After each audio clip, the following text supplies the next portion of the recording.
பிஸ்மில்லாஹிர்ரஹ்மானிர்ரஹீம். கியாமத் நாளில் சிரமங்களிலிருந்து அல்லாஹு தஆலா தன்னை காக்க வேண்டுமென எவர் விரும்புகிறாரோ அவர் வறுமையில் வாடுபவர்களுக்கு, கடன் பட்டவர்களுக்கு தவணை கொடுக்கவும் அல்லது தனக்கு சேரவேண்டிய அனைத்தையும் அல்லது ஒரு பகுதியை மன்னித்து விடவும் என ரசூலுல்லாஹ் ஸல்லல்லாஹு அலைஹி வஸல்லம் கூறியதாக தாம் கேட்டதாக ஹஜ்ரத் அபூ கதாதா ரலியல்லாஹு தஆலா அவர்கள் அறிவிக்கிறார்கள். நான் நபி ஸல்லல்லாஹு அலைஹி வஸல்லம் அவர்களுக்கு மதீனாவில் 10 ஆண்டுகள் பணிவிடை செய்தேன். நான் வயதில் சிறியவனாக இருந்ததால் என்னுடைய வேலை யாவும் நபி ஸல்லல்லாஹு அலைஹி வஸல்லம் அவர்களின் விருப்பப்படி இருக்கவில்லை.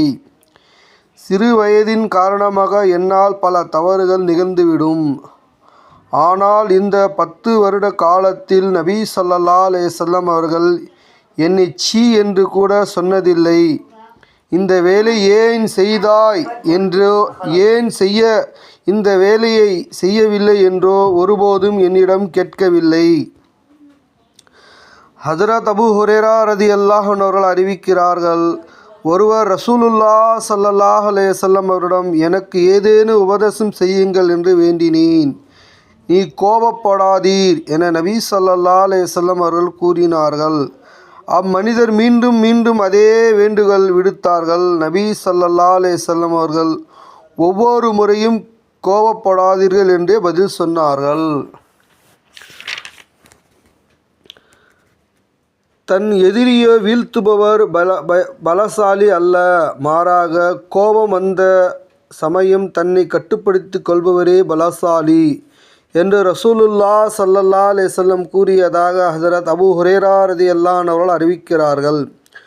உங்களில் யாரேனும் ஒருவருக்கு கோபம் வந்தபோது அவர் நின்று கொண்டிருந்தால் உட்கார்ந்து கொள்ளவும், கோபம் நீங்காவிட்டால் சரி, இல்லையெனில் படுத்து கொள்ளவும் என ரசூலுல்லாஹ் ஸல்லல்லாஹு அலைஹி வஸல்லம் கூறியதாக ஹஜ்ரத் அபூ தர்தா ரலியல்லாஹு அன்ஹு அவர்கள் அறிவிக்கிறார்கள்.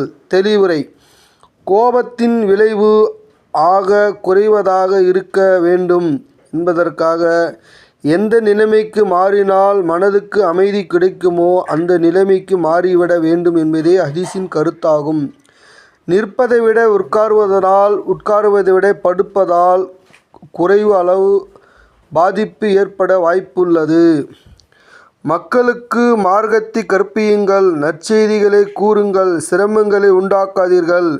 உங்களில் எவரேனும் கோபம் வந்தால் அவர் மௌனமாகி விடவும் என ரசூலுல்லாஹ் ஸல்லல்லாஹு